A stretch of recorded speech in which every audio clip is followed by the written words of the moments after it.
Guys, if you run a bearing under your shell plate retaining bolt on a Dillon 650 or 750, this video might be for you. Let's take a look at what we got today. Now, initially I developed these guys for my own personal use, but decided to throw them up on the eBay store if they might be useful for some of you guys. This is a ejector fin that goes over your actual case ejector rod on a Dillon 750. Let's take a look.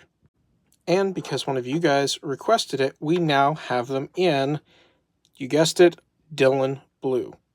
And these guys are made out of the exact same material. They are both PETG, so they are temperature and chemical resistant. Let's take a look at one mounted on the press. And hopping over here to the press, you can see this one mounted right over top of the shell plate bolt. I don't currently have the bearing installed, I just put this one on for demonstration. But you can see that this one actually uses the ejector wire back here to prevent this from turning when those cases actually push against it.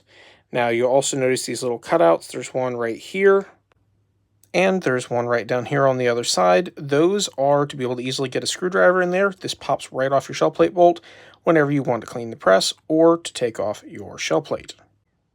Now, there are other versions of these out there by other sellers on eBay. However, those typically use a set screw in the back to prevent them from turning, not an actual hard mechanical lock against the ejector wire itself. And this one has the little feet, as you can see here. This basically keeps it from pressing down too far and ensures your shell plate will spin nice and smoothly. Again, something that the other ones simply do not do. Personally, I think the new color of filament blends really well with the Dillon Blue, as you can see here. Let me know what you guys think over here in the comment section.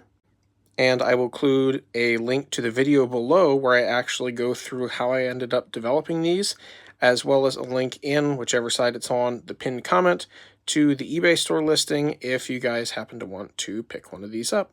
As always, stay safe, keep on reloading.